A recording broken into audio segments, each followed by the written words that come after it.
Hey y'all, welcome to Layn Hyrecar University. I'm going to share some really important information with y'all.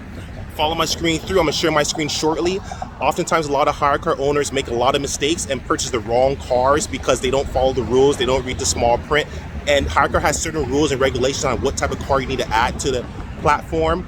Like you want to be very careful with the type of cars you get because maybe it doesn't pass the inspection, maybe it's the wrong type of car, and maybe it's just a car that, like I say, for a subcompact that maybe Hyrecar doesn't accept. You want to be very careful because there are rules, and you don't want to waste time getting a car loan or buying a car, wasting your money, and the cars can't even be added to the Hyrecar platform. So you bought a car, wasted your time, wasted your money, and which sucks. So follow my screen through. I'm gonna share a direct article that I'm gonna leave below as well. And I'm also gonna share my screen on what type of cars you can add to Hyrecar so you don't make the mistake. This is a bad mistake and a lot of a really big waste of time. So follow my screen through, people. Thank you for following me through Hyrecar University. This is actually the exact article that I'm gonna leave in a link below. Where it'll show you the vehicle requirements. Like it says right here, Hyrecar state vehicle requirements. Look right here, trying to list your car on Hyrecar or drive with Uber or Lyft, but you're not sure if your car qualifies. Below is a state-by-state guide for Lyft vehicles requirements to determine if your car qualifies for those that own subcompact cars. Please know that Lyft no longer allows drivers to use subcompact vehicles. Be sure to take a look at your local vehicle requirements for Uber as well, as these also vary by state. There's a direct sign up with the Uber link right there. And as I mentioned right here, subcompact, so you want to be careful with that. So Lyft doesn't accept subcompact cars. So for example, if you go to an auction or for sale by owner, maybe there's an owner on Craigslist or somewhere, or you know someone person that's selling a car, or you go to a dealership and buy a car, whatever way you acquire, get a car, be careful because you don't want to buy the wrong car and you can't even put it on Hyrecar. This is why this video is so important, because people don't know what to buy. They might just buy some random car and you find out that, hey, you can't even add to the you can't even add it to the Hyrecar platform because you're in a situation where you bought the wrong car or it doesn't qualify or it's not accepted by Lyft or Uber.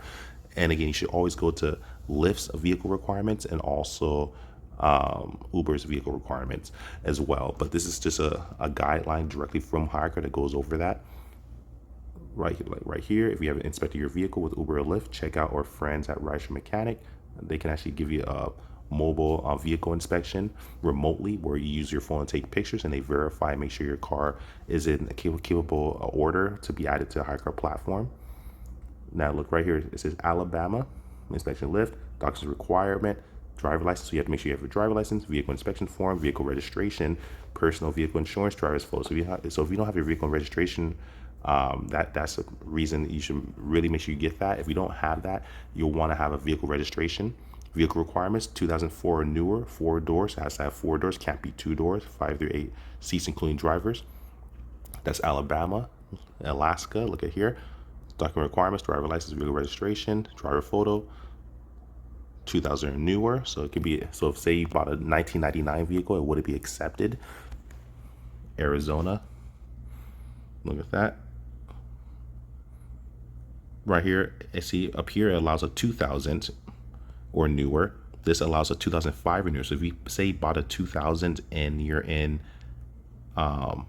Alaska, you'd be fine. You get added to the Hyrecar platform.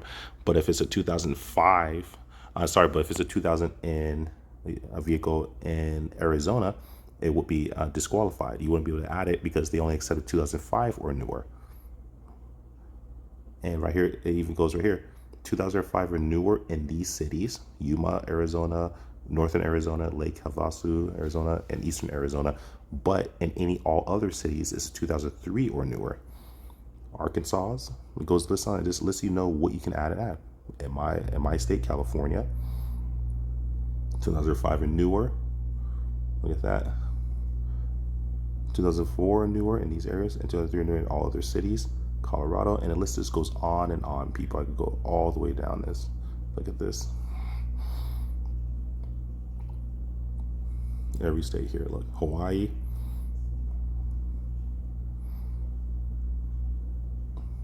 Idaho, Indiana, Iowa, Illinois.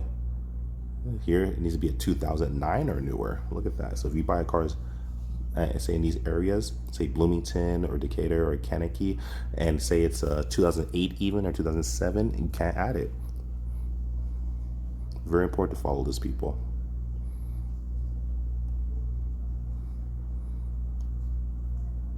And again, these are for Lyft inspections.